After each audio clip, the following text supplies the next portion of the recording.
Përshëndetje për ju dhe për të gjithë shikuesit e televizionit Shenja. Ne ndodhemi në sheshin ku ka filluar protesta në ora 4:30 ose 16:30, nga ku studentët u drejtuan drejt Ministrisë së Drejtësisë duke marshuar, duke kërkuar që jo vetëm provimi i jurisprudencës, por kësaj radhe të zbatohet në tërësi ligji i gjuhës shqipe.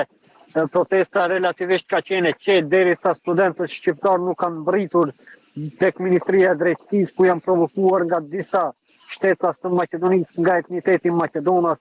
Pastaj ka ndodhur një sulm fizik dhe policia ka arrestuar 3 studentë shqiptar, ku këqia gjendja e tyre ende nuk dihet, procedura vazhdon, policia do të japë detaje lidhur me këtë rast.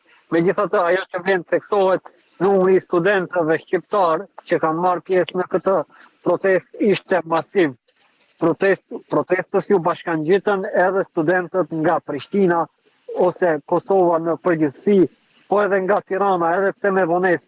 Vlen të theksohet se studentët e Tiranës erdhën në momentin protestës ju bashkangjitën në momentin kur ajo po përfundonte, sepse si thanë organizatorët, studentët e Tiranës që morën rrugën nga Tirana për në Shkup për të përkrahur këtë protestë, u është devijuar rruga. Në vend se të vinë në Shkup, policia ata i ka drejtuar drejt Kumanovës.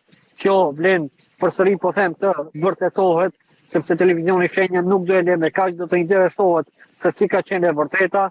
Pankarta flamu i ka pasur gjithandej. Studentët përveç kërkesës për të respektuar gjuhën shqipe dhe provimin e jurisprudencës në gjuhën shqipe, kanë kërkuar që ministri Filkov po edhe kryeministri të japin dorëheqje